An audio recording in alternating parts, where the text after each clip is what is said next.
leaving your mark as we visit an Ekal school in the state of Rajasthan. It's been 2 long years since we started planning our trip to India. There were many things we wanted to do and see, but what I wanted to do was visit an Ekal school. I got involved with Ekal Vidyalaya by doing shlokas to start off the program when I was 6. In 2009, I raised enough money to sponsor a school, and in the following years, I got more and more involved. I had always wondered what these schools were like. What did these kids learn, and how did they learn it? As eager as I was super nervous about the trip because my parents and I had never traveled to India alone, and we didn't speak Hindi. My dad says that he speaks it, but from what my mom tells me, it's limited to Amitabh Bachchan dialogues, Gabbar Singh. So communication was a huge concern for us. How would we be able to communicate with our Ekal guide? Dr. Satish ji told us not to worry. Amazingly, my dad's Hindi movie dialogue came in handy when we met Rameshwar ji, and after a long 4 hours, we arrived in Pushkar.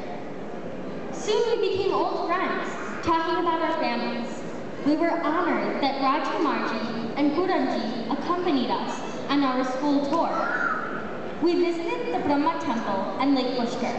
Then, we were off to see the school.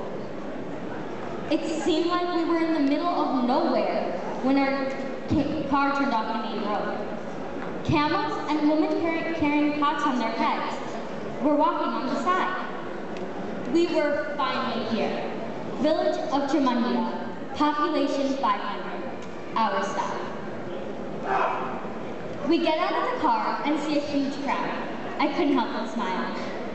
All 3 of us were surprised by the warm welcome we received. The girls hugged me and led me into the room that they called school.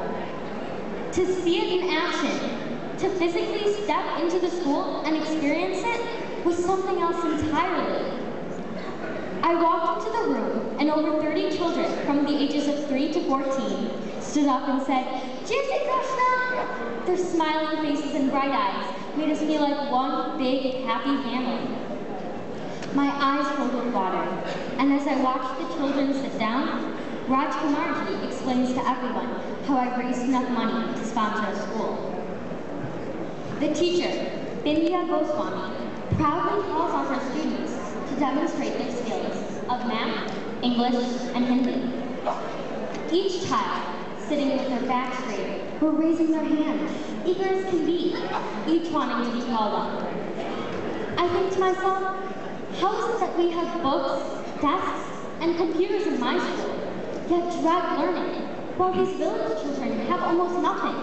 They are so eager of getting an education. Simran goes up to the front and starts singing a counting song. Kiran exudes enthusiasm and confidence as she works up a math problem. After about 45 minutes of the demonstrations of the 7 curriculums in Ekal Vidyalaya, the teacher starts to wrap things up. My parents visit with the elders as I follow behind an 8-year-old girl who comes up to me and shakes my hand. She points to herself. "Varsha," she says. Her finger points and turns to me. "Agni," I say. "My house, come." She grabs my hand and I follow her into an open courtyard. There are about 6 little children playing. Some of them I recognize from the Ekal school.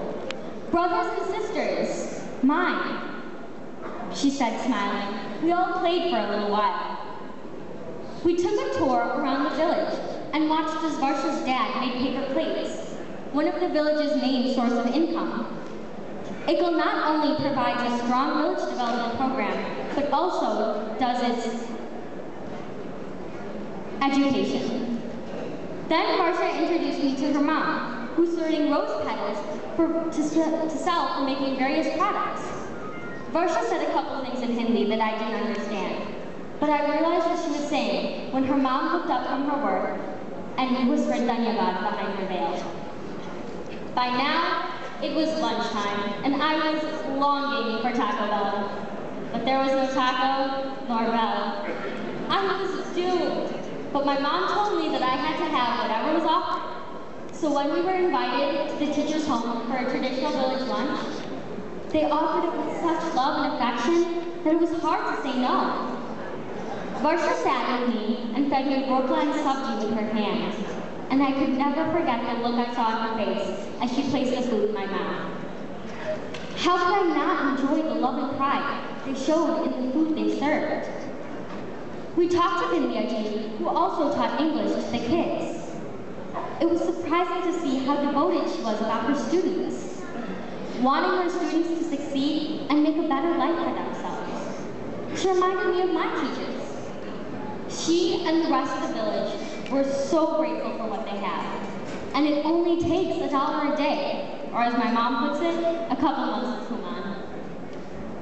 We were on our way out when Varsha turned to me and said, "Sister?" She pointed back to me and her. "Sisters," I humbly repeated.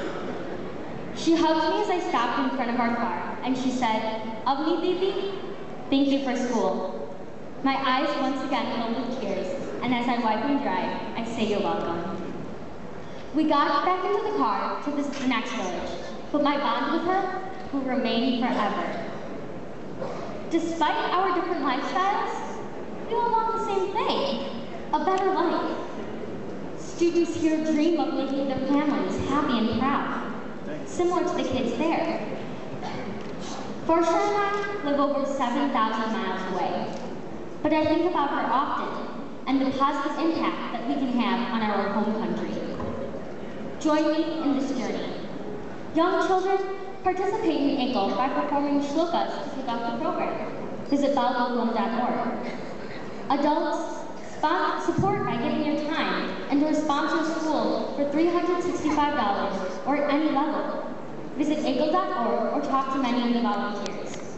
And saving the best for last, those moody teens who spend their days locked up in their room on Facebook. Join the Chicago Ekal Youth Group chapter. But for aunties and uncles who are young at heart, need not join. No matter what your interest or age, come and join the Ekal journey, and together we can make a big difference in the lives of rural India. Dhanyavad.